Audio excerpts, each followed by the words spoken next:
First day of school still feels a little far away, but the preparation may begin now for families of students who are starting pre-K or kindergarten for the first time. And here to share ways to make school prep fun, Dr. Ashley Stevens from Cabell County Schools. Ashley, thanks so much for joining us. And this is one of those things, now is the time to start preparing. Absolutely. So what do we even prepare these children for? So we've got to think of like what their day is going to look like as a kindergartner or as a pre-K student, their first time when they're, away from home. And so we're looking at practical skills. Don't worry, because they're going to be fine. And if they don't learn any of this, we'll get them there. But while you have this extra time during the summer and you're looking to fill it, try playing some school types of things to get them ready for the practical things that they will need. Things like tying shoes, zipping and unzipping backpacks and jackets, using the bathroom independently. Your teacher will love you because you will be sending somebody who doesn't need help in those types of ways. Also things like eating lunch. This is a great one while we're home. You're feeding them lunch, so why not put it in a lunchbox and let them practice? They will really enjoy that. Carrying lunch trays, which I did not think about, but that's brilliant. They're big and wobbly and there's some balance to that, so let them try it. And if you've ever been in a school cafeteria and seeing the little pre-K kids carrying the lunch tray full of food, everyone in the school will thank you for this. Yes, there's a lot of breath being held as they come teetering through. But let them practice that with you. That can really make a big difference. Opening the packages, we have fantastic kindergarten teachers and early childhood education specialists, but they have a lot of kids. And if everybody needs 3 things opened at lunch, you will be another favorite for helping them get ready for that. Yeah, I always, my little girl, she's 10. And she is able to do this, but I still, if she has a water bottle in her lunchbox, I still unscrew it to make it unlocked and then screw it on, because I know that's tricky. Yes. Just simple things like that, but even opening a bag of chips, those are tricky for those little hands. They are. They're tricky for us sometimes. Yes. So helping them have those experiences with you where they're very comfortable is a great option. This is also a good time to learn turn taking. And turn taking is fun to learn if you do it, with games. With fun. So when you're talking about getting ready for something, make sure that they're not the first one who gets to go. Yeah. Prioritize playing games where they have to wait their turn. I know when my kids were that age, we loved Sneaky Snacky Squirrel, and it had these little pinchers, and you picked up acorns, so we were using pencil grips. Yes. We were practicing that, and they had to wait until it was their turn. And I don't care if they ever did any other goal to that game.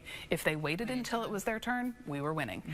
So those types of things, and those are fun. Just play games, but make sure that they have to wait and be a part of a group and not just the only focus of attention, because they are babies. Of course they are. Yes.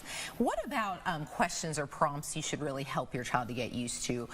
Especially, they know you as a parent differently than these teachers in their relationship will be. Absolutely. So they need to be able to kind of let people know if they are struggling with anything. So they will hear, do you understand, or do you have any questions?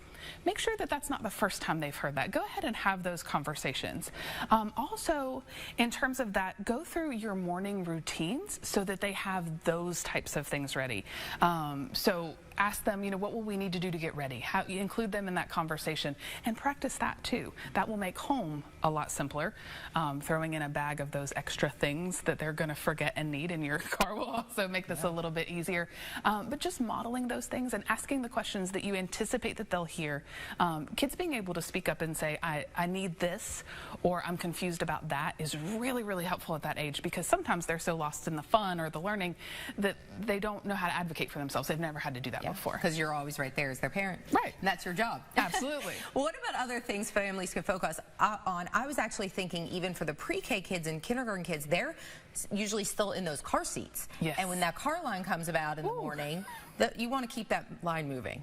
There's a lot of feelings about how fast that line moves. Absolutely. So that's another great thing to model. Can you unhook yourself? Or what is the fastest way for me to help you from here? Getting them used to getting out, even if you're in front of your house, unhook and walk up to the house. That sort of thing to get them ready. There are also some stretch goals. Certainly when they come to school, we don't anticipate that there's a lot of things that they know, and we're gonna get them there. But if you have extra time and you're working together, then learning to write their name is really, really special. Also teach them their real whole legal name, if that's not what they're used to. You'd be surprised at how many kids don't realize. They start calling roll. They've never heard that first name before. Yeah, so talk to them about their name. Recognizing or drawing letters and numbers is great. Like we talked about with the sneaky squirrel, being able to have an appropriate pencil grip is a huge deal. And colors and shapes and that sort of thing is really useful. And also the ability to hold and use scissors.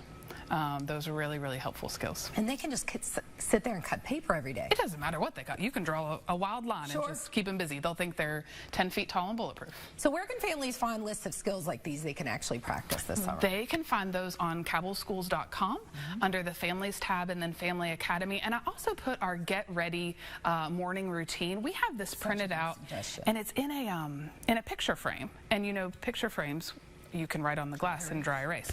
So that way they can see what they need to do, which hopefully means you don't have to discuss what they need to do quite so much.